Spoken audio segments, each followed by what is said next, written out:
bonjour, bienvenue. Bonjour Bonjour, Mélissa. Sandrine. Merci de rempiler pour cet épisode 2 du Boot Friends dédié à la tour au trésor. L'écrit numéro 31 de Nichiren Daishonin est paru, les commentaires de Daisuke Ikeda, paru dans le volume 14 aux éditions ACEP. Les liens sont dans la description. On va passer au troisième et au quatrième extrait. C'est parti. Je lis le troisième extrait. Super. Il n'existe pas d'autre tour au trésor que Myo-o Rengekyo. Le Daimoku du Sutra du Lotus est la tour au trésor et la tour au trésor est Nam-myo-o Rengekyo. À présent, le corps entier du vénérable Abutsu est composé des 5 éléments terre, eau, feu, vent, espace. Ces 5 éléments sont aussi les 5 caractères du Daimoku. Abutsubo est donc la tour au trésor, et la tour au trésor est Abutsubo. Il n'est pas nécessaire d'en savoir davantage. Cette tour est ornée de 7 sortes de trésors. Écoutez l'enseignement correct, y croire, garder les préceptes, se livrer à la méditation, pratiquer assidûment, renoncer à ses attachements et méditer sur soi-même. Merci beaucoup. Voici donc le premier titre concernant cet extrait. Le brillant miroir du Gohonzon.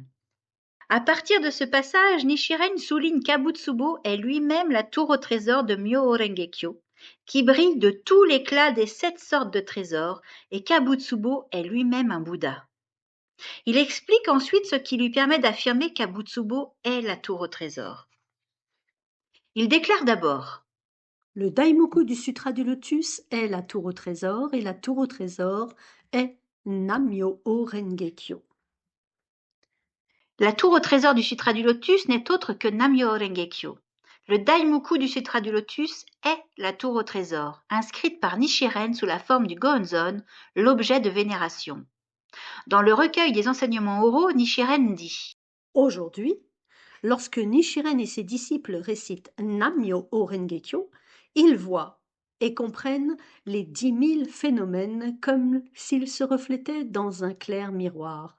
Ce clair miroir est le Sutra du Lotus. Et c'est plus particulièrement le chapitre L'apparition de la tour au trésor. Sans miroir, nous ne pouvons pas voir notre visage. De même, il nous faut un clair miroir pour voir la tour au trésor à l'intérieur de notre propre vie. Nichiren inscrivit le Gohonzon pour qu'il tienne lieu de miroir. Le Gohonzon est une représentation de l'éveil de Nichiren en tant que Bouddha de l'époque de la fin de la loi. C'est pourquoi quand nous récitons Nam-myoho Renge-kyo avec le clair miroir du Gohonzon, l'état de Bouddha inhérent à notre vie émerge avec force. La finalité du Gohonzon est de permettre à cette tour au trésor de jaillir en chacun de nous. En fait, déjà, tu disais tout à l'heure comment. Donc là, la réponse, quand nous récitons Nam-myoho Renge-kyo, Tout à l'heure dans l'épisode précédent. avec le clair miroir du Gohonzon, Tout à fait. eh bien, l'état de Bouddha qui est inhérent à notre vie émerge avec force. Donc, on a ces éléments pour parvenir à faire jaillir voilà, ce joyau qui est à l'intérieur de soi, cette tour au trésor à l'intérieur de soi. Elle jaillit avec force quand nous récitons Nam-myoho Renge-kyo devant le Gohonzon. Et que justement, le Gohonzon est, voilà, Nichiren y a inscrit. Le Gohonzon est le parchemin, c'est Nichiren qui a inscrit son éveil dedans.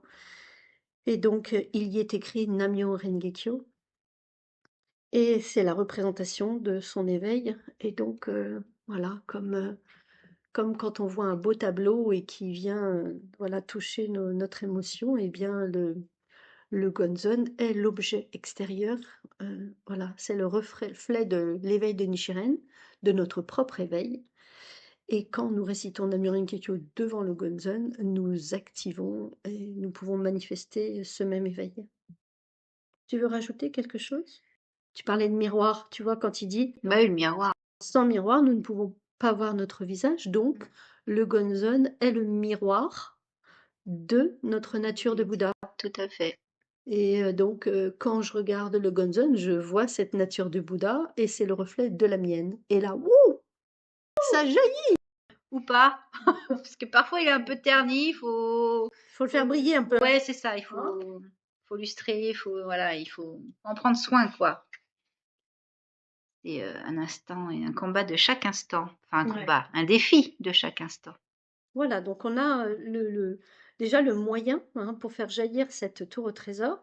On a le brillant miroir du Gonzen. Ça, c'est l'extrait que tu viens de lire. Tout à fait. Et puis ensuite, bah, le prochain, voilà. Ta-ta-tan. Nous sommes nous-mêmes la tour au trésor de la loi merveilleuse. Nichiren déclare ensuite. À présent, le corps entier du véritable Abutsu est composé des 5 éléments terre, eau, feu, vent et espace. Ces 5 éléments sont aussi les 5 caractères du Gohonzon. Bah, ces 5 éléments sont aussi les 5 caractères du Gohonzon. Et donc, on retrouve tous ces éléments de l'eau, de la terre, du feu, du vent et de l'espace dans le Gohonzon. Et dans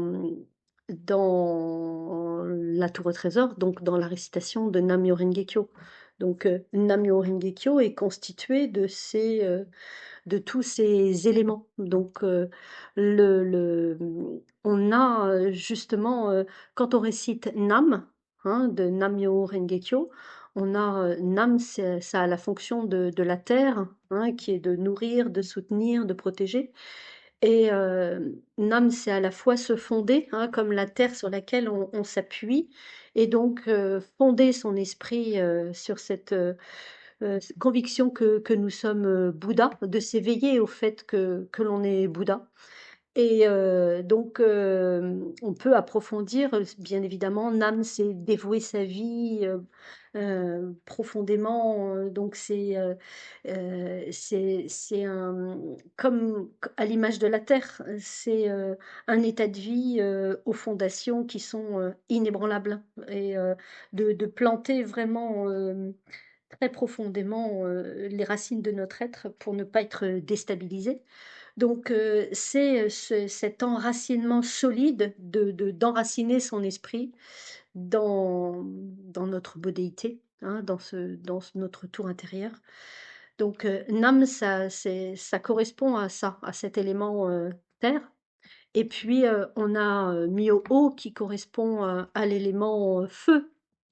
Et Myo, donc avant par rapport à Nam qui correspondait à la joie.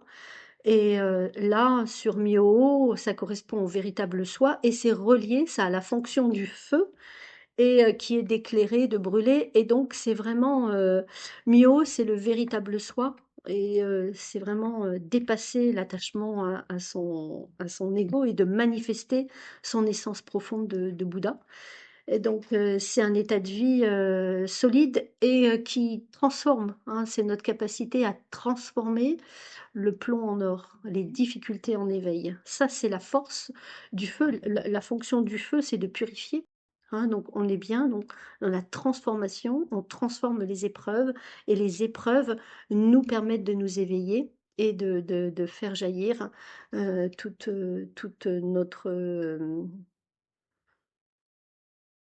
notre éveil et tout ce qui s'ensuit. Donc voilà. Et puis quand on récite Nam Myo O, donc la terre, le feu.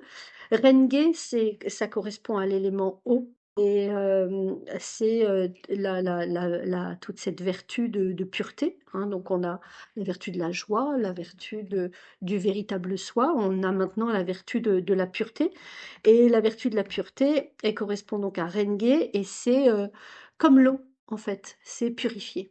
Et donc c'est la purification, c'est vraiment de faire jaillir dans notre vie cet état d'être qui est pur hein, et qui est intouché par les circonstances, qui est intouché par toutes les circonstances extérieures. Et c'est la foi absolue dans le Gonzone, c'est notre vie qui se libère de ses illusions. Donc, c'est notre vie qui est victorieuse par rapport à l'avidité, la colère hein, et l'ignorance. Donc, c'est tout, voilà, c'est la manifestation de notre grand ego sur notre petit ego. Donc, c'est tout ce qui va toucher notre vie qui se purifie. Et donc, bien évidemment, les épreuves aussi, hein, pour celui qui s'éveille, les épreuves nous permettent de purifier notre vie. Donc, on peut les transformer, on purifie sa vie. Et, et puis, il y a aussi cette vertu, la vertu de l'éternité de la vie, qui est Kyo. Et là, ça correspond à l'élément air. Hein, et là, c'est cité comme étant le vent. Et donc, c'est notre vie quand elle s'éveille au fait qu'elle est éternelle, l'éternité de la vie. Quand on s'éveille à l'éternité de la vie, on n'a plus peur de la mort. Donc, c'est notre vie, elle est vraiment libérée de la souffrance. Et on peut être prisonnier, et surtout prisonnier de la peur de la mort et de l'ignorance de l'éternité de la vie. Et donc, bien évidemment, notre éveil, hein, on va jusque-là hein, pour euh, aussi aller puiser dans la grande force vitale de l'univers et, et de pouvoir goûter à cette grande conviction. En fait, il y a la souffrance s'évanouit hein, comme la rosée au soleil quand on a quand on vit cette conviction hein, en l'éternité de la vie. La peur de la mort, voilà, on se libère de cette peur de la mort. Donc, ces joyaux qui sont, voilà, ces éléments qui sont cités, voilà, ils sont dans la récitation de Nam-myoho-renge-kyo et ces caractères sont inscrits dans le Gonzon. Et ils correspondent aux 4 grands bodhisattvas sortis de la Terre. Et, voilà, dans cet état d'être, cet état de Bouddha, cette nature, cette tour au trésor que nous avons, elle est dotée de ces vertus. Et donc, chacun d'entre nous a voilà, possède en lui la faculté de balayer la souffrance de se libérer de la souffrance, de, de transformer les souffrances et de se purifier de la souffrance et puis de s'enraciner et de s'ancrer dans cet état d'être solidement. Donc, ces vertus-là, hein, puisqu'elles sont nommées comme étant des vertus, hein, ces éléments-là, assimilés aux vertus du Bouddha, c'est notre véritable nature et notre véritable nature est dotée de ces joyaux qui nous permettent, ce sont ces joyaux-là qui nous permettent, alors je vais pas dire les joyaux parce qu'après on va retrouver les 7 joyaux, donc ce sont ces caractères et ces éléments qui nous permettent de transformer les souffrances de l'existence hein, en éveil. Donc voilà, après il y a la terre, l'eau, le feu, le vent et l'espace. Moi, moi j'ai beaucoup approfondi les 4 éléments, hein, les 4 éléments, voilà, qui sont reliés aux 4 vertus et qui constituent les caractères de Nam-myoho-renge-kyo et qui sont inscrits dans le Gonzon. Et je me lancerai pas moi sur la notion d'espace. On a éclairé quand même, voilà, tous ces éléments. Voilà, de l'eau, de la terre, de l'air et du feu. Et voilà, chacun d'entre nous est doté de ces composants-là, physiquement, et on est doté aussi de ces éléments dans leur pouvoir hein, de transformation et d'éveil. Ils ont des fonctions d'éveil. Et c'est quand même, euh, c'est les 4 grands guides, hein, c'est les 4 grands guides dans le Gonzon, et qui nous permettent vraiment d'atteindre l'éveil, hein, et de transformer toute souffrance en éveil. Et les vertus, voilà, on est doté de ces vertus. Et ces vertus-là, elles se manifestent elles se manifestent dans notre vie quand on s'éveille au fait que l'épreuve a une fonction d'éveil et qu'elle est là et qu'elle a cette fonction de m'éveiller et que voilà, elle n'est pas venue m'anéantir, elle a une fonction d'éveil et donc est-ce que j'entre dans l'éveil que l'épreuve me fait traverser. Parce que quand tu es dans l'épreuve, tu n'as pas forcément cette perception de... C'est pour ça qu'on pratique. En fait, le chemin de la transformation commence au moment où, justement, je m'éveille au fait que c'est le moment de transformer et que l'épreuve, elle se manifeste et soit je suis emportée par l'épreuve et on connaît bien ce que ça fait, et ou soit c'est le moment, hop, de ne pas être emporté par le courant et je vais dans le phare et je vois l'épreuve comme une fonction qui a décidé de me faire atteindre l'éveil. Et tout se joue là. À partir du moment où je rentre dans cette perception-là, là, je rentre dans ma nature de Bouddha, je rentre dans ma perception éveillée, et là, je peux voir toute la fonction d'éveil que l'épreuve porte, et je change de perception. Et du coup, à ce moment-là, je rentre dans un processus de transformation. Les choses vont pouvoir se transformer, mais elles ne peuvent pas se transformer tant que je ne perçois pas l'épreuve comme comme une fonction d'éveil. Et le début et la clé principale est ce moment où je me dis, grâce à cette épreuve, voilà,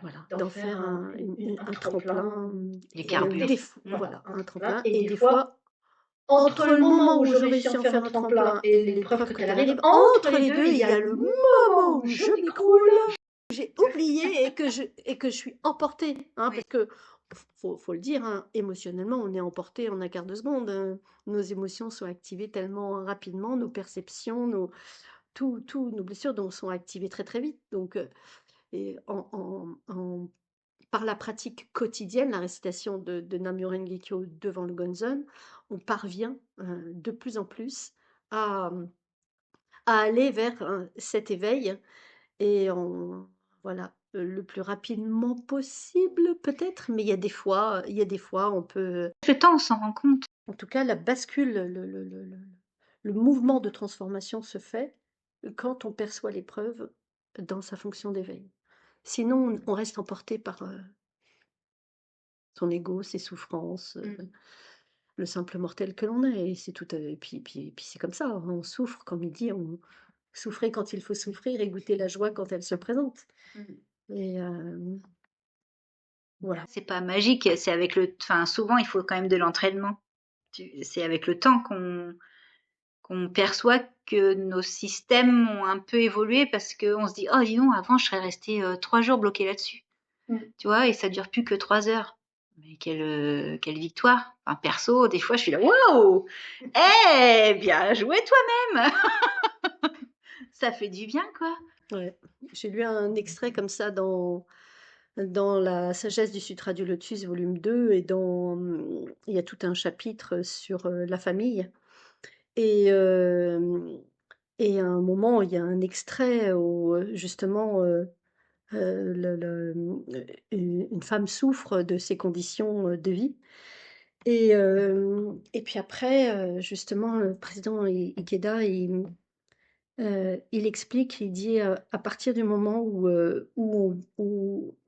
on a compris et qu'on s'éveille au fait que euh, notre, comment dire, c'est notre corps qui produit une ombre, hein, dans son environnement et que du coup, notre environnement est le reflet aussi de notre propre état d'esprit et que à partir du moment où on s'éveille au fait que voici venu le moment de m'éveiller, Et en fait, il explique que quand on a réussi à percevoir ça, la transformation après arrive très, très vite. Elle va très, très vite. Mmh. Avant, ça va durer jusqu'à ce qu'on arrive Conscience, ouais. à avoir cette perception-là. Et quand on rentre dans cette perception-là, après, les choses se déclenchent et vont vite. Elles se transforment vite. Tu laisses passer Ouais. le mouvement de foule et tu fais OK. Tu peux te détacher un peu comme Voilà, regardez autrement. en tant que grande geek, tous ces passages-là avec Quicksilver et tout ça, ou Sherlock avec Robert Downey Jr., où il décortique l'action qu'il va mener juste avant au ralenti. C'est ça qui se passe en fait quand tu fais un pas de côté. Tu peux vraiment prendre tout ça dans sa globalité et te Mm. dire ok d'accord. Ok bon bah on y va quoi. Et puis ça va bien Let's se go. passer. Il est. En bref, notre corps lui-même est une entité de Myo-Rengekyo, c'est-à-dire de la loi merveilleuse. La tour au trésor représente chacun de nous qui récite Nam-myoho-renge-kyo. Tel est le sens de la déclaration de Nichiren. Abutsubo est donc la tour au trésor et la tour au trésor est Abutsubo. On peut dire que, fondamentalement, ces paroles d'or peuvent être considérées comme la conclusion ultime du bouddhisme de Nichiren. C'est pourquoi Nichiren ajoute Il n'est pas nécessaire d'en savoir davantage. telle est la profonde perspicacité du Bouddha de l'époque de la fin de la loi. Pour Nichiren, il n'est aucun lieu où la tour au trésor infiniment précieuse brille avec plus d'éclat que dans la vie des personnes ordinaires de notre époque troublée de la fin de la loi. Si tous les êtres humains avaient la capacité de percevoir la dignité et la valeur suprême de chaque personne, l'histoire changerait dans le bon sens. L'essentiel est de reconnaître la dignité de la vie de chacun, d'ouvrir les yeux sur le caractère précieux et si digne du respect de chaque personne.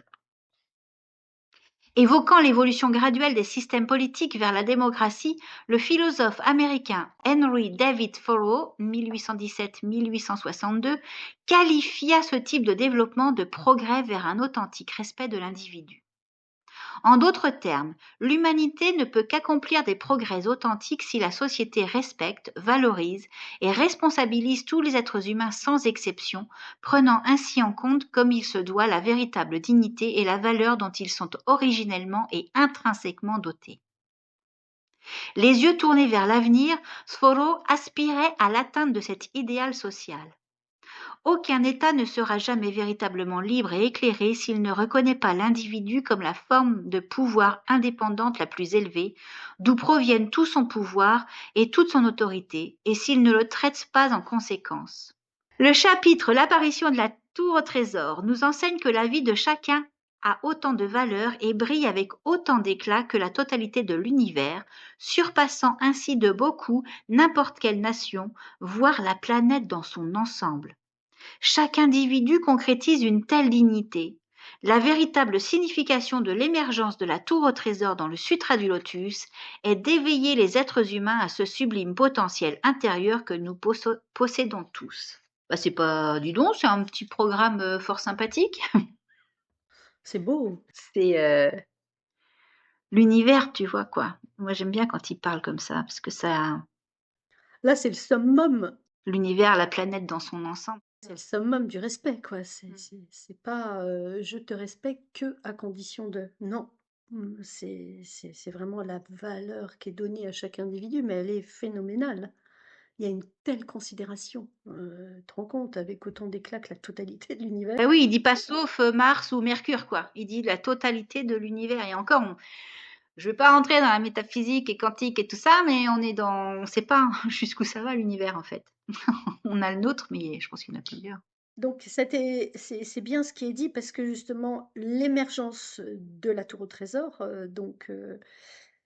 dans le Sutra du Lotus, hein, ce moment où émerge la tour au trésor, dans le Sutra du Lotus, c'est le moment où il est temps d'éveiller les êtres humains au fait qu'ils ont ce sublime potentiel à l'intérieur d'eux-mêmes et que le Bouddha n'est pas un être extérieur, déifié, voilà, séparé de notre condition humaine et que, voilà, que l'éveil est à rechercher, à l'intérieur de soi et que, Oui, c'est un de état de faire émerger, voilà, cette tour au trésor, au cœur de chacun d'entre nous, quoi. Et donc l'éveiller en soi et puis, vraiment la voir, quoi. La voir chez l'autre, même quand il est, Bah, quand elle est bien enfouie. même quand elle se voit pas. Voilà, quand elle est bien cachée. Ouais, Elle est profondément, profondément cachée. ouais. Et c'est une des premières fois où ça m'est arrivé et en fait, ces moments-là, on les oublie jamais et comme je te disais, ça nous sert d'inspiration après pour dire: «Je vais réussir à revivre ça une autre fois». Et je me souviens, il y a longtemps maintenant, je travaillais dans une salle de remise en forme. J'étais prof de gym et de muscu à l'époque et donc l'été arrive et deux clientes, viennent. Leur club à elles était fermé et elles arrivent, «Nous venons nous inscrire parce que notre club à nous est fermé et donc on veut continuer à faire du sport, mais c'est pas la peine, on ne fera pas les cours de gym, c'est pas la peine de venir nous voir pour nous donner des exercices non plus. On sait ce qu'on a à faire et on est juste là, vraiment, tu vois? Et fermé quoi, tu vois? Fermé, Ouais. vraiment pas agréable et puis ma responsable qui me dit: «Oh là là, sympa, elles vont être sympas celles-ci, ça va être, pas facile cet été», et en fait, je me suis surprise à ne pas du tout être affectée, par leur attitude et je me suis dit: «Mais ça ne m'atteint pas du tout» et en fait, ce qu'elles dégagent, moi, je le vois pas et moi, je transperce ça et en fait, je suis restée très naturelle avec elles et en fait, j'allais les voir très naturellement: «Oh tiens, il y a une petite idée de je vous donne une petite d'idée d'exercice que vous pourriez faire», tout ça très naturellement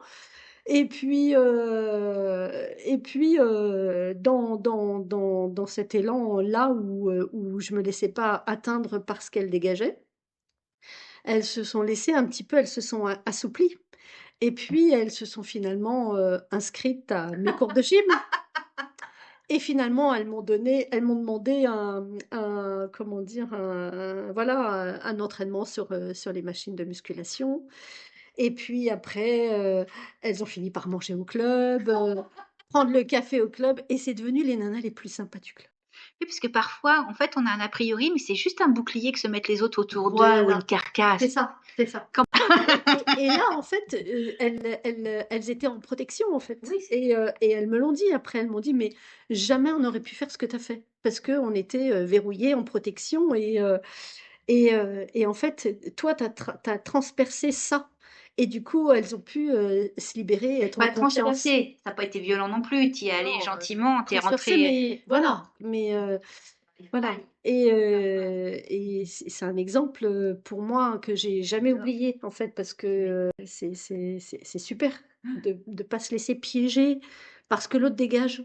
Et c'est juste une protection. Après, il faut Oui les apprivoiser. Moi, parfois, je dis ça à Flora, je dis: «Oh t'inquiète, tu vas apprivoiser ou on va l'apprivoiser». voilà Enfin, faut pas s'arrêter à ça. et aussi de voilà, pas s'arrêter à ça et de pas enfermer l'autre dans sa Bah, elle est comme ça, elle est pas autrement, dans la c'est part ça. de soi que l'on projette sur l'autre. Ouais. Moi, je suis bien plus que ce que je projette et toi aussi, tu es bien plus que ce que tu projettes et puis à un moment, ce que tu vas dire ou faire, tu peux être, ça peut ne pas découler de tu vois, ça peut être, instinctif, des pulsions. On peut dire des fois, puis souvent ça nous arrive, ça va vite de dire des choses où on se dit, «Tiens, j'aurais mieux fait de» Fermer ma bouche. voilà et de réfléchir avant de parler, par exemple. Et en fait, chacun d'entre nous, c'est inévitable. En fait, l'autre, il est comme moi, il va aller vite, il est piégé par, ses perceptions, ses blessures et cetera. Mais en même temps, l'autre en face de moi, il est pas réd je peux pas le réduire à ça.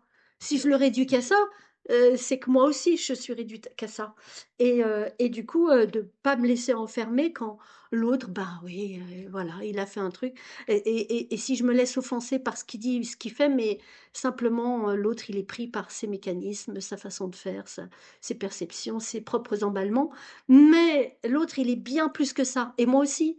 Moi aussi, comme je me plante, enfin, je veux dire, c'est dommage pour l'autre qui va me juger à un moment où je me plante parce que je suis tellement plus que ça et donc on a une sincérité, on essaie de bien faire et oui, il y a des moments où on n'y arrive pas.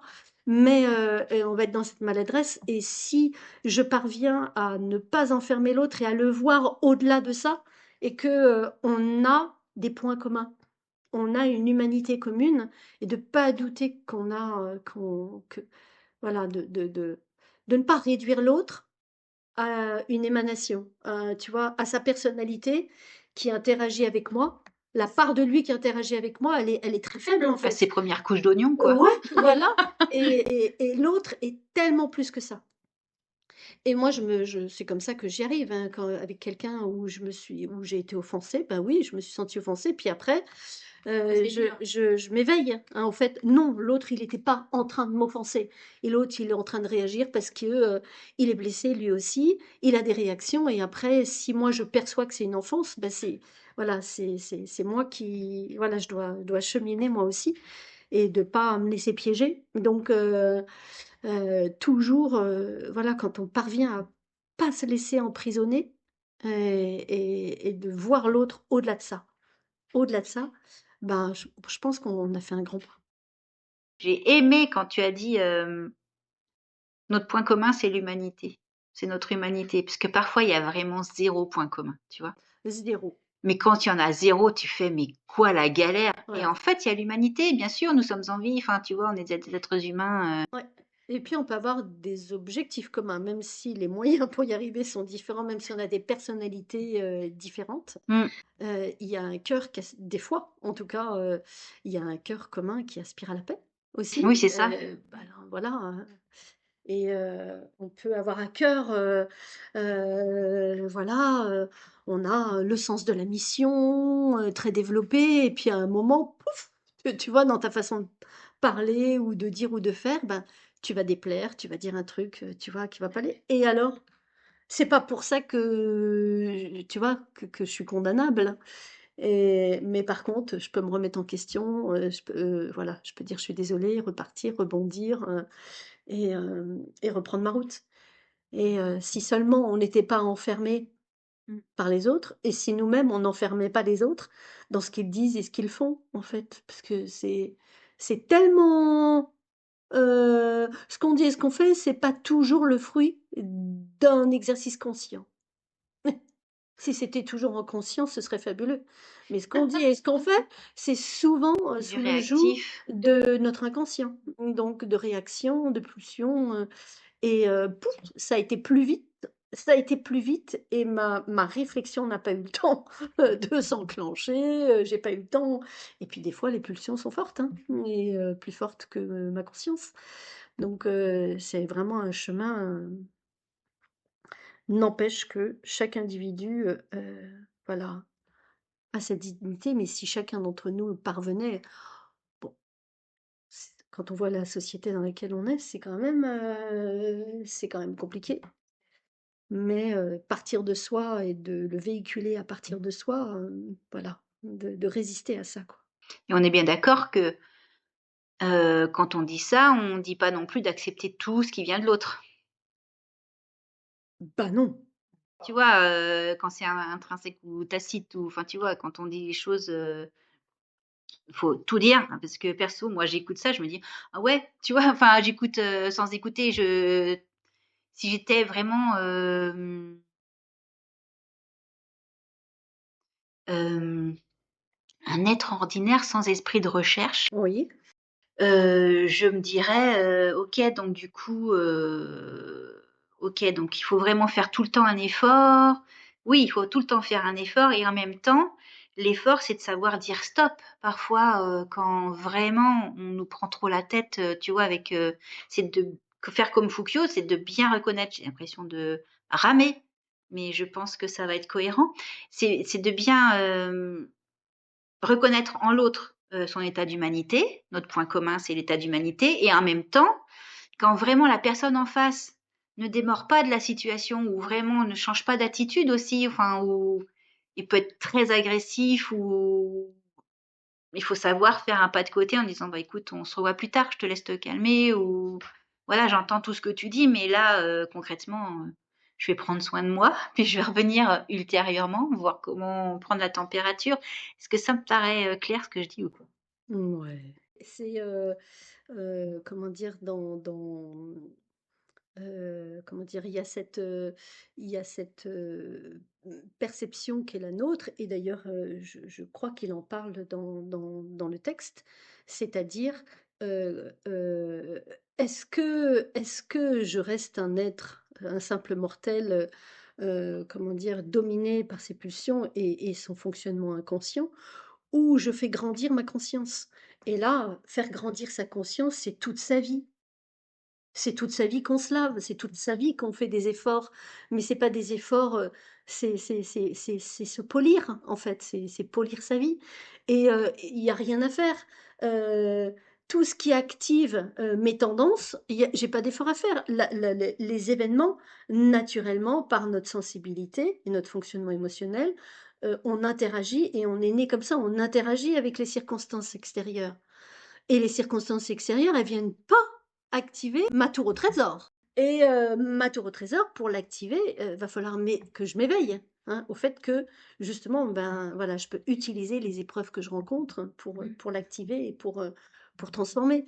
Mais moi, voilà, les circonstances extérieures activent chez moi, voilà, des tendances, voilà, mon fonctionnement humain. Et moi, je vais activer. C'est moi qui dois activer ma nature de Bouddha, en fait. C'est moi qui dois activer mes ressources illimitées. Et c'est un chemin d'éveil pour grandir en conscience. Et c'est un acte conscient et c'est un choix. Et c'est ce choix-là, en fait. Aujourd'hui, je choisis, voilà, de m'éveiller et d'aller, voilà, percevoir le monde avec un regard éveillé. Et, un simple mortel, entre guillemets, non éveillé, bah, quand il y a le courant, bon, d'accord, comme un courant d'eau, bah, tu t'es emporté par le courant, t'es encore porté par les tendances comme un poisson. Un poisson, quand il est mort, t'es tranquille, il est bien emporté par le courant.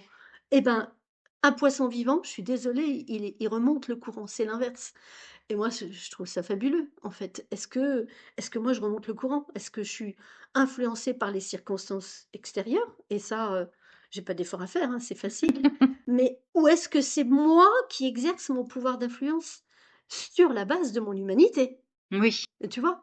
Et je mets, mon mental, mes pensées, voilà, ma mission au service de mon cœur, de mon humanité. Les valeurs que j'ai envie de vivre et de véhiculer dans la société et donc les valeurs de cœur, l'amour que je vais prodiguer aux gens que j'aime et aussi, l'amour que je vais pouvoir me porter.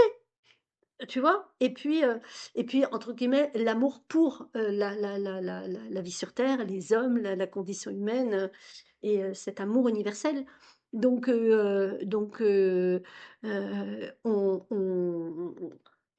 avancer à contre-courant, ben, c'est le propre. On peut faire ça. On peut avancer à contre-courant et chacun d'entre nous a ce pouvoir de forger en lui un état d'être tellement solide, hein, enraciné, tellement solide que justement on devient inébranlable et que les épreuves ne nous font plus vaciller, ne nous emportent plus et bien plus que ça. C'est grâce aux épreuves que on éveille sa nature véritable et donc du coup, les épreuves sont des fonctions dont on a besoin parce qu'elles sont c'est grâce à elles qu'on fait jaillir toute la beauté de notre nature intrinsèque quand même, On hein. le disait dans le premier épisode, Ouais. ouais. Exactement. Ouh, là, on va attaquer. Oup, hop, hop, hop, hop, hop, hop. Excusez-moi, messieurs, dames. Nous allons attaquer les 7 sortes de trésors correspondent à nos efforts dans la pratique bouddhique. Nichiren poursuit. Cette tour est ornée de 7 trésors. Écoutez l'enseignement correct, y croire, garder les préceptes, se livrer à la méditation, pratiquer assidûment, renoncer à ses attachements et méditer sur soi-même. Alors, Si la tour au trésor est la vie des personnes ordinaires elles-mêmes, alors que représentent les 7 trésors dotant la vie de ceux qui croient à la loi merveilleuse, c'est-à-dire les 7 sortes de biens précieux, or, argent, lapis-lazuli, 3 petits points, ornant la tour au trésor du Sutra du Lotus. Selon Nichiren, ils correspondent aux 7 éléments indispensables de la pratique De bouddhique. l'enseignement correct, y croire, garder les préceptes, se livrer à la méditation, pratiquer assidûment, renoncer à ses attachements et méditer sur soi-même. Pour nous, pratiquants du bouddhisme de Nichiren, ces 7 trésors sont le premier, écouter l'enseignement de la loi merveilleuse. Peut-être on peut justement prendre le temps cette fois-ci, parce qu'on les cite souvent, on peut prendre le temps de s'arrêter à chacun pour Bien sûr. juste les raconter un peu. Écouter l'enseignement de la loi merveilleuse, c'est le joyau de l'or. Donc c'est tout, voilà, de développer l'écoute dans tous les sens du terme, hein, l'écoute active, cette démarche, d'attention, d'ouverture de notre cœur, de notre esprit pour, ben, mieux comprendre, mettre en pratique, ce bouddhisme dans notre vie. C'est aussi, toute la tu vois, le fait de maintenir en nous, une curiosité, un éveil, un esprit de recherche comme on parlait tout à l'heure, de maintenir, la croyance et l'espoir en notre évolution humaine et puis dans la paix dans le monde. C'est, écouter les autres quand on récite Nam-myoho Renge-kyo ensemble pour, voilà, voilà, se mettre à l'unisson avec l'autre, hein. Et donc, l'écoute dans tous les sens du terme, hein, cette notion, et puis là, écouter l'enseignement, donc être dans cet esprit de recherche, cette curiosité et cette ouverture. Moi, je le vois comme ça. Ben, moi j'aime. Je suis d'accord, totalement d'accord avec toi. Le deuxième, c'est croire dans la loi merveilleuse. Bien, ben, là, il s'agit de parvenir à croire, hein, c'est ce Oui. qu'on disait tout à l'heure. Ok, on récite Nam-myoho Renge-kyo, mais vraiment de le faire avec croyance. Ça, c'est quel joyau? Le deuxième, c'est le joyau argent. Et c'est un de mes préférés, celui-là. Et il y a un très joli extrait pour illustrer ça. Et le président Ikeda en parle bien. Et donc là, il y a la compréhension par la raison, par nos sens et par les mots, hein, qu'on a dit, on a parlé beaucoup de ça. Parfois, elle est limitée. Et on a besoin de s'entraîner à avoir la foi. C'est-à-dire justement, jusqu'à ce qu'on arrive à croire, jusqu'à ce qu'on ait la conviction et qu'on développe suffisamment de confiance. Et souvent, on a pu lire ou entendre de prier, de pratiquer, jusqu'à ce qu'on ait la conviction que ce que l'on souhaite va arriver. On peut demander à ça. Nous nous demandons également, mais combien de temps va-t-il falloir pratiquer pour cela? Et à cela, on a pu entendre, mais jusqu'à ce que vous ressentiez que l'impossible devient possible. Et c'est au moment où nous nous disons sans l'ombre d'un doute, avec une certitude et une détermination intérieure, j'y crois. Je vais trouver la solution. Je vais faire les efforts nécessaires. Et dans cette révolution humaine, en fait, le président Ikeda, j'adore, il décrit ce moment, ce combat qu'il a dû mener, parce que parfois c'est un combat, en face du Gonzon, pour réaliser le vœu de son maître de transmettre la loi à un très grand nombre de personnes. Et il savait que pour réussir, ça dépendait vraiment du fait de croire qu'il pouvait le faire. Et parfois, hein, dans ce combat devant le Gonzon, il pensait, mais j'en suis pas capable, j'ai pas la conviction nécessaire. Et puis, il y a le moment où il se disait, mais si mon maître m'a dit de le faire, c'est qu'il sait que je peux. Et c'est un combat parce que justement, le président Ikeda, il décrit sa souffrance quand même, hein, pour atteindre, durant sa pratique, le point où quelque chose tourne dans sa vie, où il saurait qu'il pouvait le faire. Et en fait, donc, là, c'est dans cet extrait-là, voilà, si nous gagnons la victoire devant le Gonzon, lors de notre récitation de Nam-myoho Renge-kyo, nous gagnerons la bataille dans la réalité de notre vie quotidienne. Donc, parvenir à croire et voilà, c'est manifester le pouvoir de Namyo Renge-kyo et en fait, on a tous expérimenté des bienfaits absolument magnifiques de réciter, voilà, de parvenir à croire. Le troisième, c'est garder les préceptes de la loi merveilleuse, c'est-à-dire croire et garder le Sutra du Lotus, le Gohonzon. Dans Voilà, dans les explications que l'on peut trouver dans le bouddhisme sur ce joyau-là, c'est le joyau saphir, le numéro 3. Donc, voilà, les préceptes qui étaient autrefois des règles de vie instituées, hein, ça nous permettait, toutes ces règles, ces préceptes nous permettaient de lutter contre les trois poisons de la colère, de l'avidité, de l'ignorance, et puis aussi contre nos pulsions de vie qui peuvent être parfois négatives et, euh, et qui peuvent nous envahir. Hein, ça ne demande aucun effort pour être envahi. Et l'observation de ces préceptes aujourd'hui, c'est simplement de pratiquer matin et soir. Hein, on n'est plus, voilà, c'est aujourd'hui les préceptes, c'est la pratique du matin et du soir. Et donc, dans ce bouddhisme, d'utiliser la foi pour parvenir à la sagesse du Bouddha, hein, c'est comme ça en fait. Et on a cette croyance dans le Goenzen et on a cette voie directe pour atteindre la bodhité. Et euh, on nous dit parfois pourquoi pratiquer quand on n'en a pas envie, hein? Mm. Et que dans ce cas-là, la pratique, elle peut pas être bonne ou elle peut ne rien nous apporter, hein. Et en fait, dans ce bouddhisme, la récitation de, de, de Daimoku, de Namyo Renge-kyo, c'est le fondement de l'enseignement. Et donc, c'est cette pratique-là qui active notre état de Bouddha et c'est elle qui nous permet de manifester notre sagesse. Donc, en fait, chaque jour, hein, c'est garder les préceptes, c'est réciter quotidiennement pour réitérer notre détermination, pour lutter contre le découragement, le doute, hein. Et donc, garder les préceptes, c'est apprendre c'est apprendre l'autodiscipline, hein, qui nous permet de se donner les moyens d'aller jusqu'au bout du chemin, dans les meilleures conditions. Voilà, garder les préceptes, ça revient à ça. C'est fort comme mot, ça. Apprendre l'autodiscipline.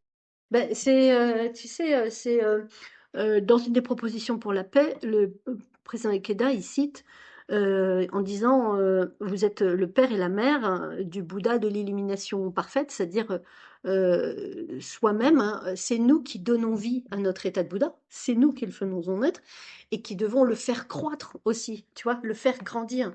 Et comme un enfant, hein, exactement comme un enfant, il a une mère pour le chérir, pour l'aimer, de quoi il a besoin, d'accord? Et puis en même temps, il a besoin aussi d'un cadre. Donc il y a la notion de père et de mère. Et donc, on, à nous de donner vie à notre état de Bouddha et de le faire croître, de le faire grandir, de le manifester, de l'exposer. Et, euh, et tu vois, moi, dans mon cheminement, ben, le manifester, voilà, comment dire, le plus difficile pour moi, ça n'a pas été de donner vie à mon état de Bouddha, tu vois, de le faire vivre, de le ressentir, de le manifester. Par contre, ce qui est plus difficile pour moi, c'est de le faire croître, de l'exposer. Et, aujourd'hui, je ressens ce moment où en fait, c'est la pratique pour soi et pour les autres. Et que je ne peux pas rester dans une prière où moi je suis éveillée, mais je ne cet éveil doit, tu vois, aller à la rencontre des autres et en fait, pour moi, le plus difficile, c'est ça. Dans ma propre vie, hein, dans mon expérience. Et l'autodiscipline, elle est forte parce que c'est Tu as une mission, la mission que tu te donnes, hein, d'accord? C'est toi qui choisis ta mission et les valeurs que tu as envie de véhiculer. Et c'est jusqu'à quel point j'ai à cœur, tu vois, de réaliser les valeurs qui sont importantes pour moi. Et quel moyen je vais me donner pour aller me déployer. Et ça demande une autodiscipline. Et sans autodiscipline, c'est compliqué d'aller au bout de nos intentions, de notre mission, de ce qui nous tient à cœur. Et, et c'est quand même, voilà. Apprendre l'autodiscipline, c'est apprendre à se dire oui, non, là, stop. Comme on ferait avec un enfant. Un enfant, tu lui dis, tu lui donnes un bonbon, et puis à un moment, tu vas lui dire, ben non, t'en auras pas un deuxième, et même s'il pleure.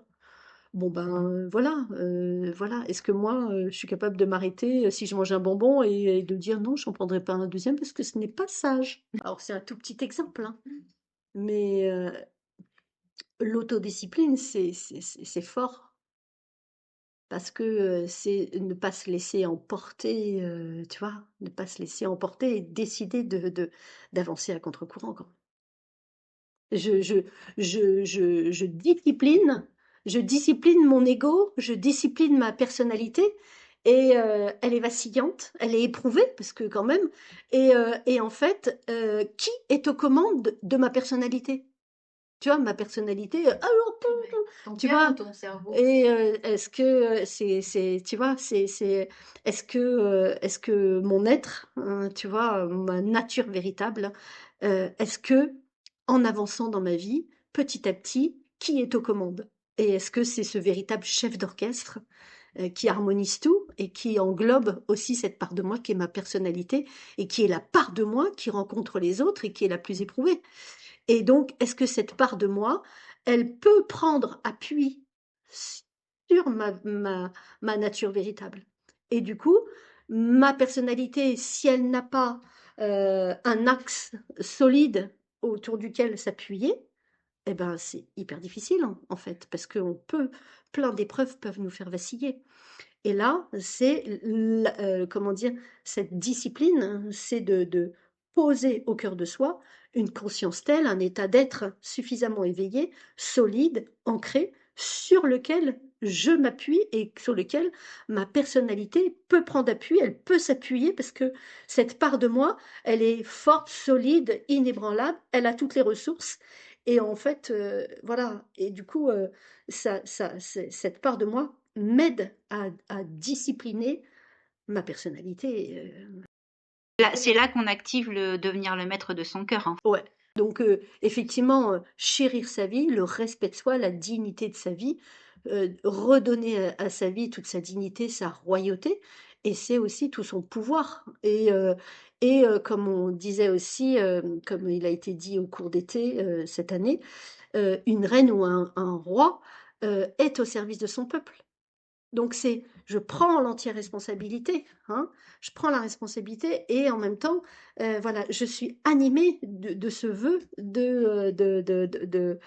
d'influer par ma propre vie, de non pas me laisser influencer, mais d'influer moi, d'exercer mon pouvoir d'influence pour chérir autour de moi les gens qui m'entourent. Et est-ce que quand j'observe les gens qui m'entourent, est-ce que je vois que j'apporte, tu vois, quelque chose qui éveille, qui élève les autres ou pas? Quatrièmement, 4. Concentrer notre esprit sur la loi merveilleuse, c'est-à-dire pratiquer devant le Gonzon. Bah, franchement, concentrer son esprit sur la loi merveilleuse, on sait bien que on peut très bien réciter Namuren Gekyo en pensant à sa liste de courses, en faisant des stratégies personnelles, en étant distrait, en regardant si on a eu un message. Voilà. Bon, là, c'est compliqué d'atteindre sa vie profonde. Donc, voilà, de réussir, de parvenir à se concentrer tout son esprit, son cœur sur sa prononciation, le timbre de sa voix, de fixer le gonzon, voilà, de se concentrer sur le gonzon, de voir notre nature de Bouddha à travers celle que l'on voit dans le gonzon. Et donc cette concentration sur la récitation de Namu-Renge-kyo, quand même, comme je disais tout à l'heure, C'est quel joyau? Ah, nous sommes sur le joyau 4, qui est la perle. Ouh, ok, d'accord. Et, et en fait, se concentrer très profondément, parvenir à se concentrer, c'est parvenir à vivre Nam Myoho Renge Kyo. Parce que Nam, Tout ça. Nam, c'est je me fonde sur ma nature véritable, libre, joyeuse, puissante, hein, etc., etc. Et donc, en fait, j'appelle. Donc, si je récite Nam Myoho Renge Kyo avec cette conscience, en fait, c'est vraiment d'être en conscience que quand je récite Nam Myoho Renge Kyo, j'appelle ma nature de Bouddha. Et en fait, quand on récite Nam Myoho Renge Kyo avec cette conscience-là, que je suis en train d'appeler ma nature de Bouddha, elle jaillit, elle jaillit. Sans cette concentration, la concentration, voilà, de notre esprit, de notre, voilà, d'être présente. Et c'est la présence, quand on dit être en présence, être dans cet instant présent où quand je récite Nam Myoho Renge Kyo, je suis en train d'éveiller ma nature véritable et de l'appeler et de la manifester. Donc, la concentration, voilà, concentrer son esprit, c'est vraiment vivre l'instant présent pleinement en conscience. Le 5e, c'est s'entraîner assidûment dans la foi et dans la pratique. Quel est donc ce joyau, mademoiselle San-San? Émeraude, j'adore. Là, cette pratique assidue, en fait, c'est quelque chose qui a été toujours, hyper important pour moi, de me dire que je persévérerai dans ma vie toujours et que, je ne cesserai jamais de persévérer. Et donc en fait, cette prière assidue, cette pratique assidue, c'est justement aller au-delà de ma pratique quotidienne et que dès qu'un obstacle apparaît, quand il est intérieur ou extérieur, eh bien, il y a la vie, ces événements, des pensées, des émotions qui me déstabilisent. Je peux être envahie par la souffrance, hein, mais dans cette mouvance-là, je maintiens ma foi au plus haut niveau. Donc, voilà, ce travail de intérieur, hein, là, c'est pareil, c'est un c'est un entraînement. C'est quand même un entraînement, hein. Il y a des moments où, heu, voilà, j'ai pendant 30 ans, j'ai toujours été dans ce sens-là. J'ai toujours fait ça. Voilà, de maintenir ma foi au plus haut niveau, tout le temps, quelles que soient les épreuves. Et j'ai jamais, jamais, jamais, jamais, jamais lâché. J'ai toujours persévéré et j'ai toujours senti, tu vois, ce développement intérieur qui grandissait et qu'à chaque fois, voilà. Et puis, quand même, il arrive bien à un moment. et, euh, et voilà, je suis arrivée à un moment où j'ai beaucoup, beaucoup, beaucoup, beaucoup travaillé et que j'ai pu moins me baser sur voilà, mon esprit de recherche et ma prière assidue. Et puis tout doucement, elle a glissé. Tout doucement, et puis voilà, puis à un moment, voilà, l'épreuve qui se présente et puis qui me fait vaciller et où voilà, je suis vraiment rentrée dans la souffrance. Donc, c'est jamais acquis, Jamais. jamais, hein, c'est jamais acquis. Même quand tu as fait ça 30 ans, c'est jamais acquis. C'est un éternel recommencement. Ouais, c'est un défi perpétuel, une redétermination constante. C'est impossible. Donc, il y a un autre mot, c'est la persévérance. Mais il y a pas longtemps, j'ai lu Sensei qui disait persévérance, c'est un synonyme de Bouddha. Bah, c'est peut-être pendant que j'étudiais la vie ultime, l'héritage ultime de la vie et de la mort. Ouais. Donc en fait, c'était un synonyme, dis donc, de Bouddha ou Ouais. de Bodhisattva. Ouais. Waouh, j'ai bon d'accord. Ouais. Je commence à l'accepter, mais persévérance, j'en bouffe depuis. J'en peux plus de la persévérance. J'en peux plus. Et Delphine, elle est pas là, mais Delphine, elle vous dirait, elle dit des gros mots sur la persévérance. Ouais. On n'en peut plus. Ouais. Parce qu'à un moment, t'allais demander un encouragement, tu vois, machin. Ouais. Elle disait, mais persévère. Oh, Ouais. mais merde, quoi. Ouais. T'as pas autre chose? Ouais. Ouais, c'est ça. Comment, quoi? Ouais. Je n'en peux plus. Je trouve Ouais. qu'on l'entend moins. Ouais. Je l'entends, je la comprends maintenant, tu vois, avec un peu plus de recul et tout ça, mais quand t'es dans la merdasse, là, Ouais. que t'es en train de te battre contre toi-même, contre le monde extérieur, contre tous tes trucs, et qu'on dit, mais allez, persévère, ça va bien se passer. Ouais. Bah, non, mais pleure pas. Bah, si, j'ai envie de pleurer, ouais, tu peux me laisser pleurer 2 secondes, là? Ouais, c'est ça. Je suis venue pour pleurer, là, justement. Voilà. Laisse-moi te dire que j'ai mal. J'en peux plus. Voilà. J'en peux plus. Et ta persévérance, tu vas pouvoir te la carrer parce que là, j'en peux plus, quoi. C'est ça. Puis il y a c'est un choix intérieur de persévérer. Mais c'est vrai que quand tu viens dire que tu as mal et que c'est dur et que ça dure, que c'est dur et que ça dure, et qu'en face de toi, si on te dit persévère, là c'est la goutte d'eau qui fait déborder le vase. Et là, c'est douloureux parce que tu n'as fait que ça, de persévérer. Ouais. Peut-être qu'à ce moment-là, ben, j'ai juste envie de dire, c'est trop dur, j'ai mal, c'est dur. C'est le 11e jour sur 12, là, et tu fais, bah oui, non, je comprends, fais une pause, Ouais, mais ne lâche rien, ouais. tu vois, mais persévère tout de suite, bam. C'est une injonction un peu, c'est comme il faut, tu dois. Ouais. Bah merde, fuck la persévérance parfois. Eh, soyez Donc, libres. hein, dans les joyaux qu'on est en train de voir, c'est entre soi et soi. Oui, Hein, d'accord? Et il y a personne personne d'autre que moi ne peut me dire de persévérer. C'est moi qui choisis de persévérer. Et puis peut-être là, en fait, pas l'isoler, tu vois? Donc, oui. ah bon, allez, il y a le mot persévérance, mais il y a quand même 6 autres joyaux.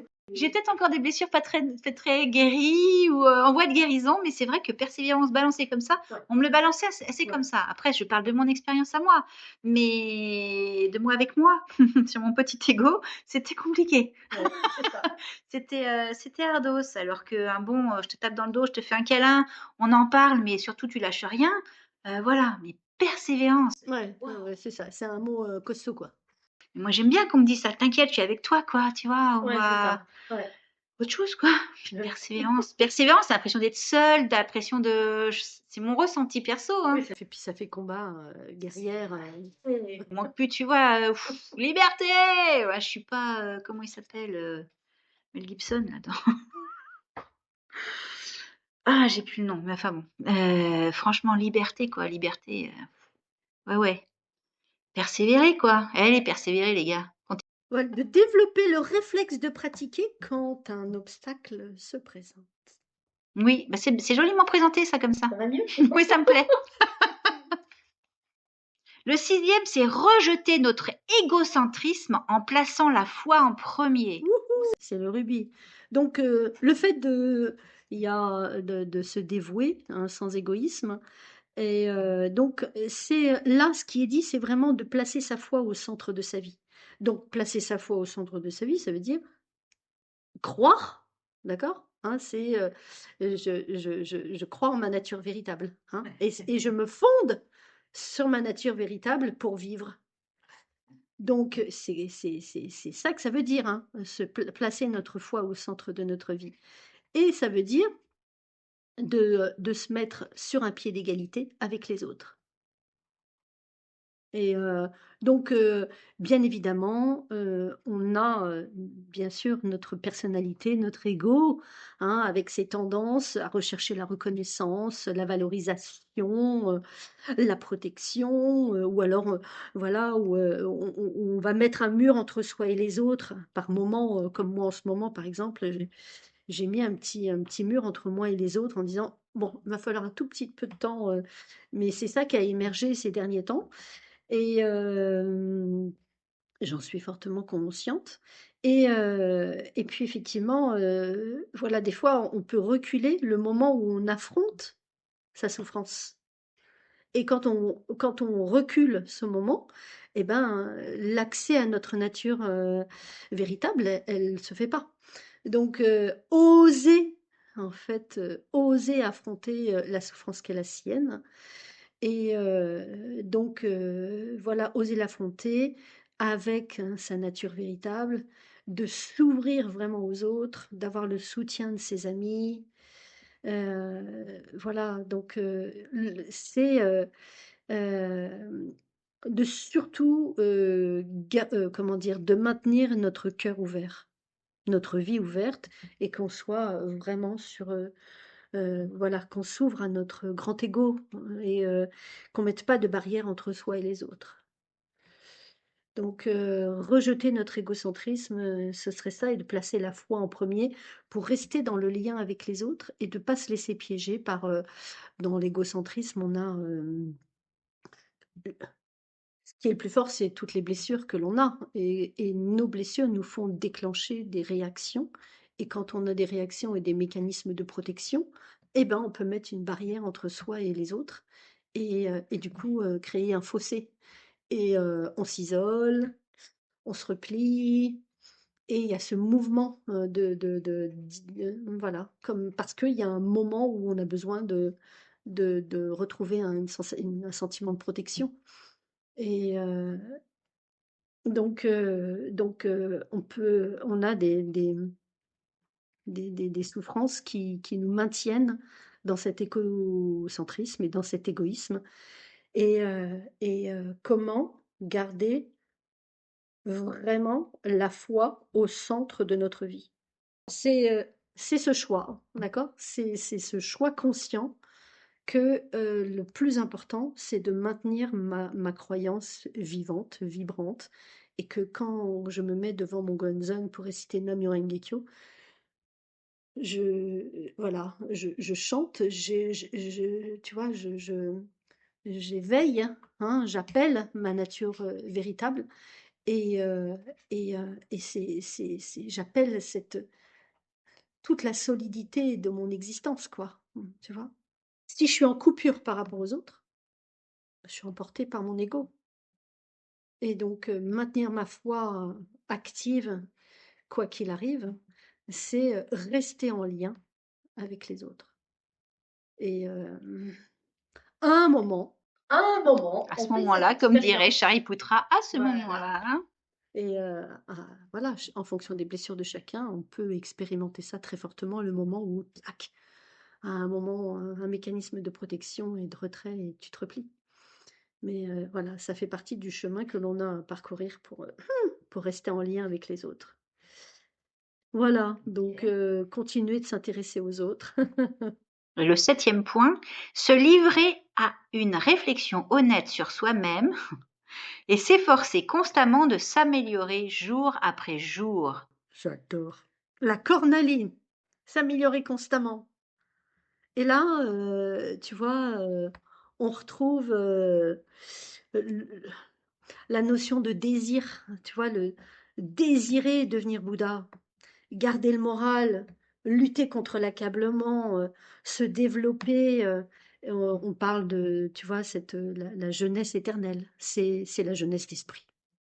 Voilà. C'est le renouvellement, se renouveler en permanence et persévérer, voilà. Non, pas persévérer. Donc l'amélioration, hein, donc d'être dans cette amélioration constante, alors l'auto-perfection, il y a le mot perfection dedans, c'est pas génial, mais de se polir, hein, en permanence. Ouais, s'améliorer et puis qu'il y a pas de limite, on sera toujours on disait tout à l'heure, on fera toujours, ce travail de polir sa propre vie si on s'arrête, De lire son émeraude. chercher constamment à s'améliorer en fait, hein Mmh. et ça n'a pas de début et ça n'a pas de fin. Donc tu vois, à la fin, à la conclusion, après les avoir cités, il dit, «Ces joyaux ou ces pierres précieuses, elles ornent notre vie et la tour au trésor qui est en nous», donc notre nature de Bouddha. Donc non, c'est pas comme ça qu'il dit. Donc c'est à travers justement notre cœur et nos actions que cette nature de Bouddha se manifeste. Elle se manifeste dans notre voilà, à travers nos actions et notre cœur. Donc bien évidemment, quand on polit tous ces joyaux, eh bien, voilà, notre nature, véritable est encouragée à se manifester quand même. Ça brille. Et ça brille, nous devenons brillantes. Et donc nos, voilà, nos actions influent sur notre environnement. Donc pour conclure ce passage, Daisy Ikeda dit « Nichiren enseigne que tous ces éléments sont inclus dans la foi en la loi merveilleuse. Si nous prenons par exemple nos activités quotidiennes au sein de la Soka Gakkai internationale, nous voyons bien en effet que tout cela est exact. Pour en revenir aux 7 trésors, en définitive, ce ne sont pas les joyaux ou pierres précieuses qui ornent notre vie et la tour au trésor, la nature de Bouddha en nous-mêmes, mais plutôt notre cœur et nos actions. » Là, nous allons entamer la dernière partie, le 4e extrait étudié. Vous pensez peut-être avoir fait des offrandes à la tour au trésor de l'ainsi venu main trésor, mais il n'en est rien. C'est à vous-même que vous faites ces offrandes. Vous êtes personnellement un ainsi venu de l'éveil originel doté des 3 corps. C'est avec cette conviction que vous devriez réciter Nam-myoho Renge-kyo. Alors, le lieu où vous récitez le Daimoku deviendra la tour au trésor. On lit dans le sutra, dans tout endroit où l'on enseigne le sutra du lotus, ma tour au trésor s'élève et apparaît. Une foi comme la vôtre est si rare que je vais calligraphier la tour au trésor, tout spécialement à votre intention. Vous ne devrez jamais la transmettre à qui que ce soit sinon à votre fils. Vous ne devrez jamais la montrer à d'autres à moins qu'il n'ait une foi solide. Telle est la raison de ma venue en ce monde. Abutsubo, vous méritez d'être considéré comme un guide spirituel de cette province du Nord. Se pourrait-il que le bodhisattva pratique pur soit né à nouveau en ce monde sous la forme d'Abutsubo pour me rendre visite? C'est vraiment merveilleux, vraiment magnifique. Une foi comme la vôtre dépasse mon entendement. Je laisse au bodhisattva, pratique supérieure, le soin de l'évaluer lorsqu'il apparaîtra, car il a le pouvoir de connaître ces choses. Je ne dis pas cela sans raison. Avec votre femme, veuillez vénérer cette tour au trésor secrètement. Je vous donnerai davantage d'explications par la suite.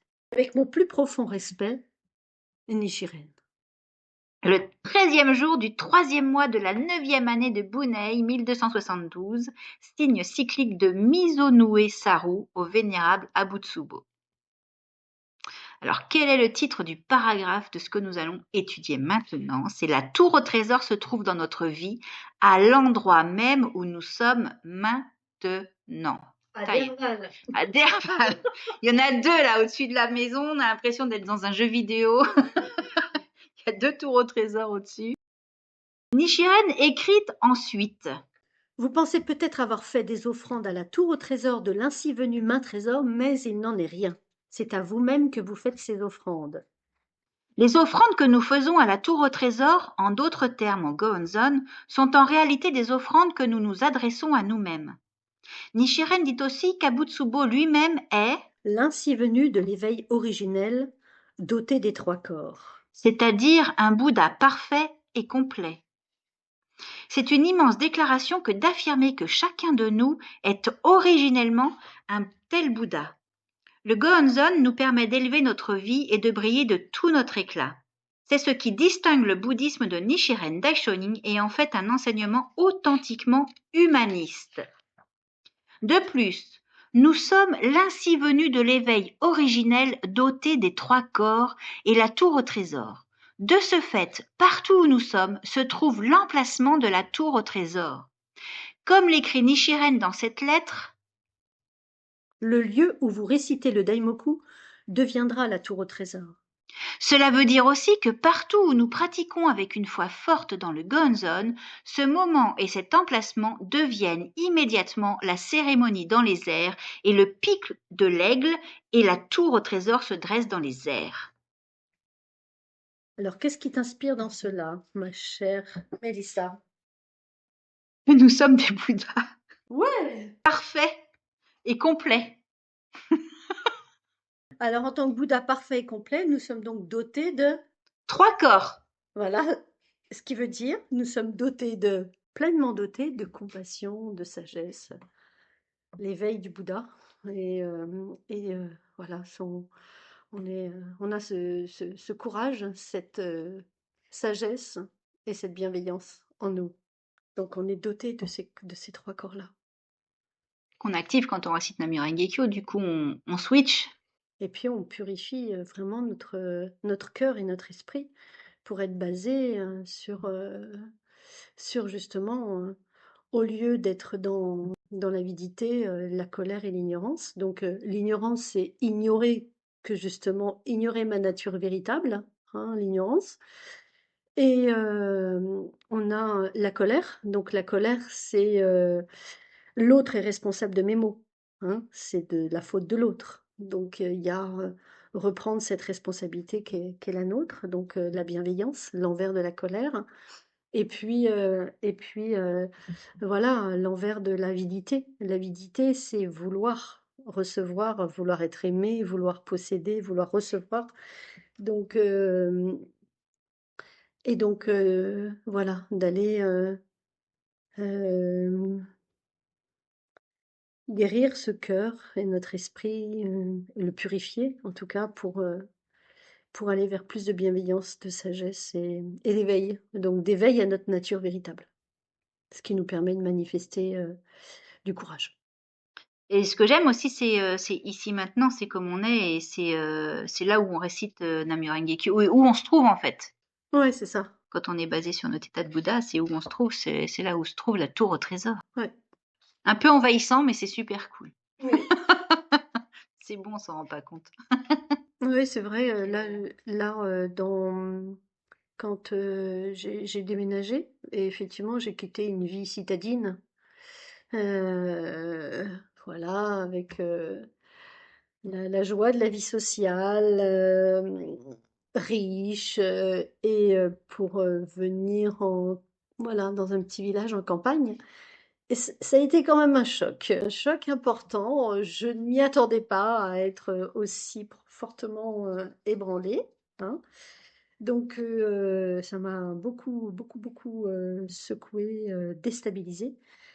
Et donc c'est à ça que ça me fait penser en fait. Donc je reconstruis, hein, je reconstruis ma vie dans cette vie à la campagne, un petit village.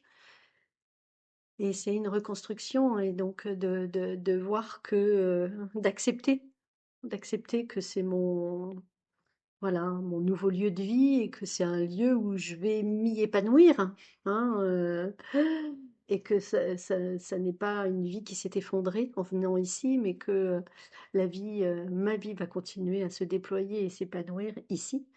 Et donc cette phrase-là, m'encourage, tu vois? Elle m'encourage, maintenant, de me dire, là où je vis, voilà, c'est là, ma tour au trésor Si, et la enfin, on terre de emmène tout Bouddha. avec nous, hein. Voilà. Et donc, bien évidemment, voilà, j'ai créé plein d'ouvertures, de rencontres, voilà, je reste pas isolée chez moi, mais au contraire, voilà, très ouverte à la rencontre. Et petit à petit, il y a cette reconstruction qui se fait, ce tissu social, hein, qui se refait et je recommence à retourner dans la vie, dans le vivant. Pour moi, c'est important. Donc voilà, cette phrase m'encourage bien. Donc je te remercie en étudiant ça, ça m'encourage. L'éloge et les aspirations de Nichiren envers son disciple loyal. Nichiren a livré une représentation visuelle de la tour au trésor du Sutra du Lotus sous la forme du Gohonzon. Il dit à Abutsubo: Je vais calligraphier la tour au trésor tout spécialement à votre intention. calligraphier la tour au trésor signifie inscrire Namyo Renge-kyo à titre d'objet de vénération ou de Gohonzon. C'est de cette façon que Nichiren établit, pour tous les êtres humains, le moyen de parvenir à la bouddhéité dans la réalité concrète de leur vie quotidienne. Tel est le véritable but fondamental de son apparition dans le monde en tant que Bouddha de l'époque de la fin de la loi. En faisant l'éloge de la foi résolue et de la pratique altruiste d'Abutsubo, Nichiren l'appelle le guide spirituel de cette province du Nord. Abutsubo était bien un dirigeant de Kozenrufu d'une grande noblesse. Ceux qui se sont éveillés au fait qu'ils sont la tour au trésor réalisent aussi naturellement que la tour au trésor existent également dans la vie des autres et par conséquent, ils cherchent à aider les autres à ouvrir également cette tour au trésor en eux-mêmes. À partir d'Abutsubo, beaucoup d'habitants de toute l'île de Sado et des régions avoisinantes du nord du Japon allaient finir par se convertir au bouddhisme de Nichiren et par briller comme des tours au trésor. On peut voir dans ces paroles de Nichiren un chaleureux encouragement à Abutsubo, qui l'encourage à se dresser et à faire des efforts avec lui en tant que véritable disciple et dirigeant de Kozen-Rufu. C'est aussi pour cela que Nichiren dit « Se pourrait-il que le bodhisattva pratique pur soit né à nouveau en ce monde sous la forme d'Abutsubo ?» Nichiren sentit sans aucun doute que le soutien et la protection qui lui ont été offerts par Abutsubo, au risque de sa propre vie, étaient certainement dus au merveilleux lien bouddhique qui les unissait depuis le passé. Nichiren exprime à quel point il est touché par la sincère dévotion d'Abutsubo en ces termes. C'est vraiment merveilleux, vraiment magnifique. Une foi comme la vôtre dépasse mon entendement. Je laisse au bodhisattva pratique supérieure le soin de l'évaluer lorsqu'il apparaîtra, car il a le pouvoir de connaître ces choses. En conclusion, Nichiren invite Abutsubo et son épouse Senichi à bien protéger le Gonzon et à réciter Namyo-renge-kyo. Il écrit « Avec votre femme, veuillez vénérer cette tour au trésor secrètement. » S'il emploie le terme secrètement, c'est très certainement parce que bien qu'il ait été gracié de son exil à Sado, la situation de ses disciples sur cette île lointaine est certainement restée encore difficile. C'est peut-être pour cela qu'il leur demande instamment de prendre le plus grand soin du Gonzon et de réciter Daimoku devant, avec le désir de maintenir en toutes circonstances une foi stable fondée sur le Gonzon. Là, en fait, dans cette partie-là, il parle du fait qu'il a calligraphié la tour au trésor et que, voilà, il a réalisé cet objet de vénération qui est le Gonzon et que c'est vraiment le moyen pour parvenir à la bodhité. Et en fait, c'est une représentation. C'est une représentation extérieure et on a besoin d'une représentation extérieure pour réaliser que à l'intérieur de soi, on a cette nature de Bouddha. Donc le Gonzon est la représentation de la nature de Bouddha, de l'éveil de Nichiren. Et si j'en prends conscience, alors je prends conscience que c'est le miroir c'est le reflet, comme tu disais, tu parlais de miroir, c'est le reflet de ma propre, voilà, de ma propre nature de Bouddha. Et on a besoin d'un objet extérieur et le temps de percevoir. Quand on a vraiment perçu cette nature véritable en soi, ça y est, elle est là, elle est éveillée. Et donc c'est un moyen pour parvenir à la bodhité. Moi, c'est ce que j'ai aimé dans cette partie-là, de se rappeler ça en fait. Ok. Faire résonner le grand hymne de l'humanité et de la vie. En 1991, voici exactement 2 décennies cette année, à une époque où nous luttions pour assurer notre indépendance spirituelle à la suite du 2e incident avec les moines, nous, pratiquants de la Soka Gakkai internationale, avons étudié à maintes reprises la tour au trésor. Ma vie est la tour au trésor. Je crois fermement que le temps est venu pour que cet esprit d'humanisme universel, fondé sur la philosophie de respect et de défense de la vie du bouddhisme de Nichiren, résonne dans le monde entier en un grand hymne à l'humanité et à la vie. La tour au trésor qui brille de l'éclat de 7 sortes de joyaux symbolise notre dignité et notre noblesse fondamentale. Notre vie elle-même est une majestueuse tour au trésor. Nichiren nous enseigne dans les enseignements Si nous examinons la nature de Myoho Renge-kyo, nous nous rendons compte que la tour au trésor n'est autre que tous les êtres vivants et que tous les êtres vivants ne sont que l'entité complète de Nam-myoho Renge-kyo. En s'efforçant toujours de voir la tour au trésor en nous-mêmes et chez les autres, nous pouvons provoquer l'apparition d'un nombre incessant de tours au trésor dans notre environnement et dans le monde. Érigeons donc des tours au trésor de Kozenrufu dans notre environnement en laissant sur cette planète le monument éternel de nos accomplissements. Ornons notre propre vie de fierté et de joie comme si nous disions « Ici se dresse ma tour au trésor ». Faisons jaillir la tour au trésor en nous-mêmes et aidons beaucoup d'autres à faire de même. La lumière éclatante des 7 sortes de joyaux qui ornent la tour reflète directement l'éclat de notre révolution humaine. Ceux qui accomplissent des efforts brillent toujours. De la vie de ceux qui se consacrent aux grands vœux de Kozenrufu émane une lumière éternelle, pareille à un précieux joyau. Chaque pratiquant de la Soka Gakkai internationale est un vaillant champion et héros de Kozenrufu qui a pour mission de faire apparaître dans le monde entier les grandes tours au trésor de la dignité et du respect de l'être humain qui correspond aux aspirations de toute l'humanité. Voici enfin venu le temps. Là, c'était la dernière partie, c'était donc la conclusion de Daiseku Ikeda que nous allons étayer avec quelques... Est-ce que tu as envie d'exprimer quelque chose, toi? Faisons jaillir la tour au trésor en nous-mêmes. Bah, ici se dresse ma tour au trésor. J'ai déjà préparé l'autocollant. Il va falloir que je le commande. Je sais pas où. Ouais, il est. Ouais. Je te l'ai pas montré? Non. Je te le montrerai tout à l'heure, je pense. Je pense il est voilà un autocollant, un sticker rond. Ici se dresse ma tour au trésor. C'est voilà pour se le rappeler quoi. Je sais pas comment. Moi, je sais comment tu fonctionnes toi, mais il y a des personnes au bout du fil. Je sais pas comment vous fonctionnez, mais moi j'aime bien. Là, en ce moment, je me fais plein de petits cadres avec des phrases chocs. Bam bam, pour pas les oublier. Super.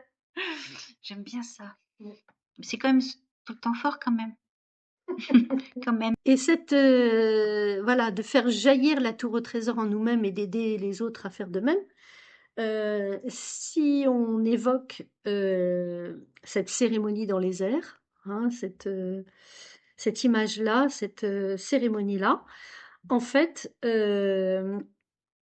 avant que cette tour au trésor, avant que cette cérémonie se fasse, il faut que voilà, que s'ouvre, hein, puisse se faire cette cérémonie.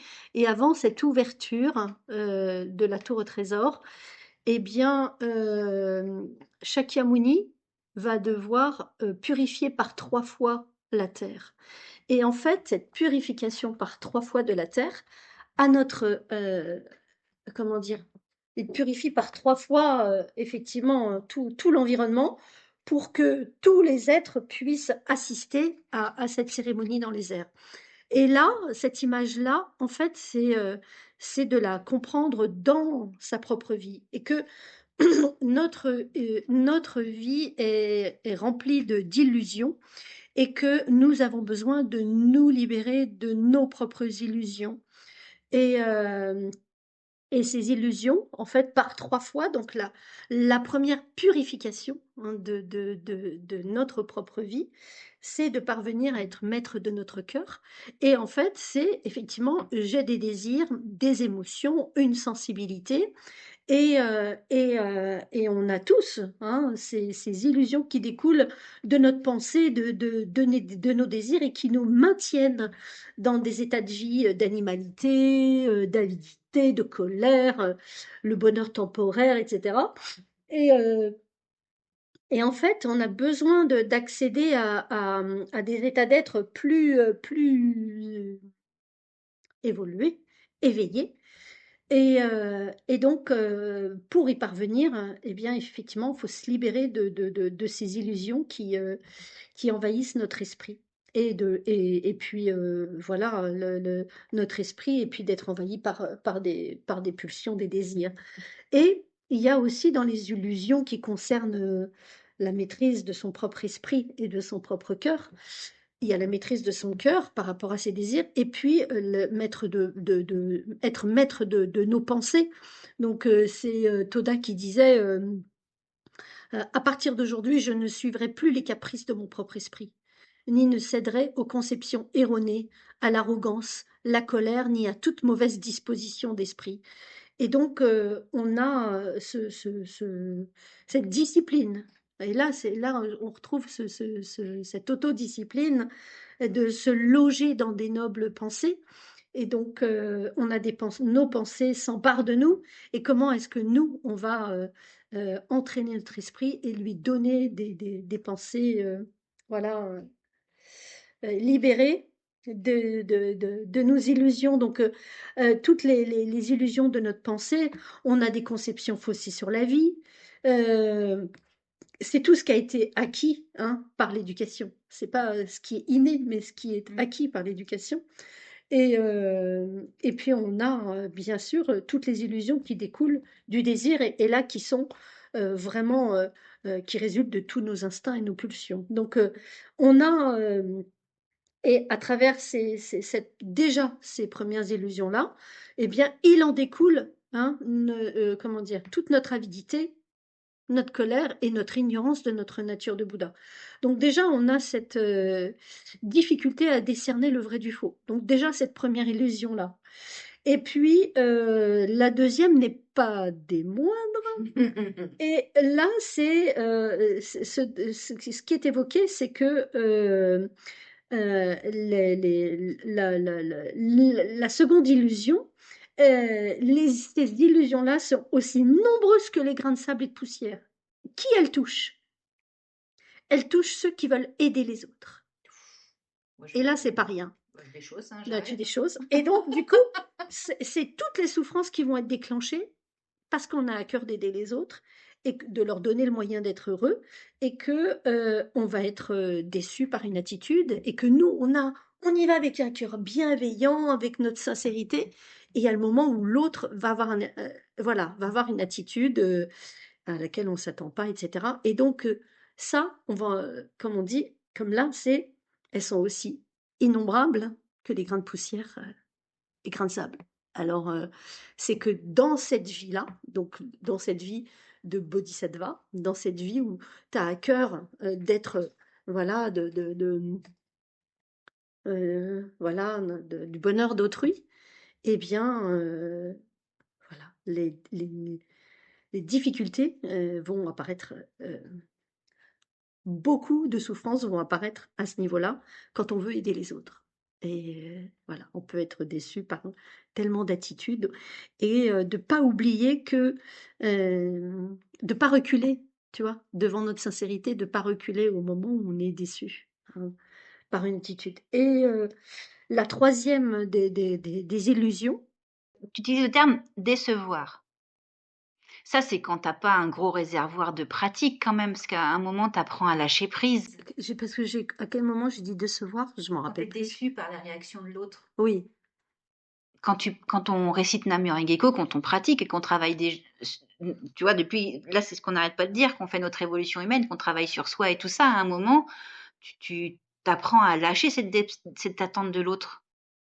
oui, mais sans attente, sans avoir forcément d'attente. Oui, c'est ce que je te dis. Non, mais si t'as pas d'attente, t'es pas déçu du coup. Tu dis, Mais bon, bah, tant pis. oui, Tu vois, d'accord. il y a déception et déception. Oui, mais il y a plusieurs appels. Mais il y a un moment où de toute façon, il y a quelqu'un dans son attitude et qui va te froisser. Oui, mais pas à chaque fois. Oui, parfois ça peut, tu fais, oh, mais hein, tant pis pour lui, quoi, mais ça lui appartient, en fait, ça appartient à l'autre d'accepter ou de pas pratiquer ou de t'écouter ou de t'envoyer chier ou tout ça, mais c'est Voilà, chaud de pas le prendre perso, mais voilà, c'est ça. c'est avec le temps. Voilà, et de pas tomber dans le piège de le prendre personnellement Mm. et de bien, de pas tomber dans ce piège-là, parce que c'est un piège. Et on peut reculer, du coup, hein, et tu vois, reculer dans l'élan que l'on a d'ouverture aux autres. Donc c'est de pas tomber dans ce piège-là. Mm. Donc on a le piège de nos pensées, de nos désirs, tu vois. Et puis on a le piège, hein, des souffrances que les autres peuvent déclencher chez nous. Mais voilà, c'est c'est c'est nous qui posons une perception sur les autres, hein. Donc, et puis la troisième, pas des moindres, la troisième des illusions, c'est justement l'illusion sur notre véritable nature. Et donc, on est un simple mortel, on est éveillé à notre nature véritable. Donc,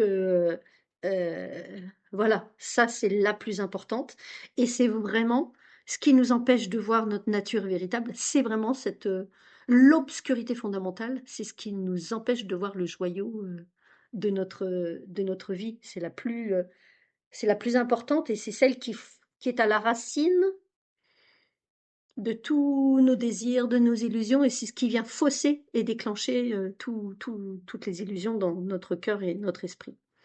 Donc, en fait, c'est je suis Bouddha, l'autre est Bouddha. Point. L'autre est une tour au trésor et moi aussi.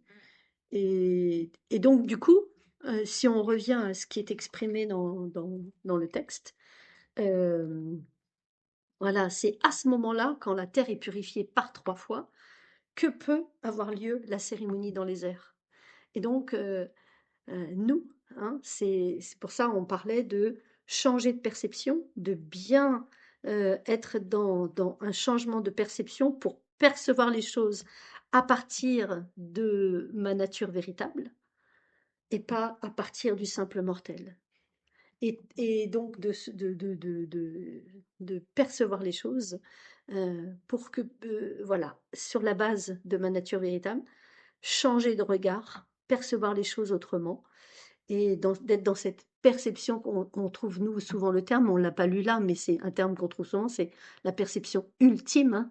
Hein. Et, à travers cette perception, ça y est, la tour au trésor est là et elle se manifeste. Et elle permet la transformation, etc., etc., etc. Donc, faisons jaillir la tour au trésor en nous-mêmes et aidons d'autres à faire de même. Donc, voilà, en se libérant bien des illusions qui peuvent se manifester. Il faut pas en avoir peur des illusions, parce qu'autrement, C'est la nature même de l'existence. t'imagines, on se planque, quoi. Et puis, c'est pas le fait d'en avoir peur. Enfin, bien sûr, on peut en avoir peur, mais c'est simplement regarder différemment. Et on est parfois, tu sais, parce qu'on est face à des trucs, on fait waouh, j'ai pas vu arriver ça, ok, d'accord, très bien, ok, très bien. Donc on crée son environnement, très bien. Donc c'est QFD, qu'est-ce que j'ai fait pour déclencher ça, inconsciemment, pas conscient, tu vois. Ok, je vais pas me mettre, on va pas se flageller, on n'est pas là pour ça, parce que parfois c'est juste karmique et du coup on n'a rien fait réellement pour déclencher cette situation, mais c'est un truc qu'on trimballe depuis des générations. Du coup, il semblerait que nous ayons les épaules pour le transformer. Voilà, cela est quand même incroyable. Ouais, effectivement, tout transformer.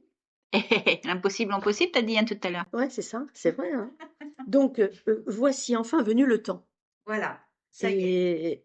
Et on disait ça tout à l'heure, c'est le moment de s'éveiller, en fait. Et voilà. On y est. Donc, le moment y est. Voilà. Vous êtes prêts, vous avez tout, vous pouvez réécouter en boucle. Non, c'est vrai, là c'est le moment, là maintenant, le voici enfin venu le temps. On va vous dire au revoir. Merci, merci, merci vraiment en superlatif pour aller très loin. Tu le sais, tu sais l'amour que j'ai pour toi. Je te remercie vraiment de ta confiance. Et j'ai hâte, j'espère que... Oh là là, oui, j'espère qu'il y en aura une autre. Je te fais des gros bisous, ma San-san. Je vous embrasse, vous aussi. Toutes les plateformes de streaming audio. On n'oublie pas de partager, s'il vous plaît. On fait le buzz. On fait un banger de cet épisode. Et sur toutes les plateformes de streaming audio, Google Podcast, Apple Podcast, Deezer, Spotify. Qu'est-ce qu'on a d'autre? On en a plein. Voilà, Radio Libre, sur YouTube. Oui, YouTube, j'oublie pas. On active la cloche. On s'abonne, s'il vous plaît. On lâche des likes aussi. Ça serait hyper sympa de nous encourager. C'est votre façon à vous de nous soutenir. Et puis, de nous donner une visibilité aussi. Et Instagram, si le cœur vous en dit. Sinon, on est là, on bouge pas. Hein. Ça reste en place. Je vous fais des gros bisous. Je vous dis à très vite. Un petit mot pour la fin? À très vite et à très bientôt. On s'est dit avec Mélissa qu'on renouvellerait l'expérience ensemble. En tout cas ensemble, parce que toi tu vas continuer envers et contre tout.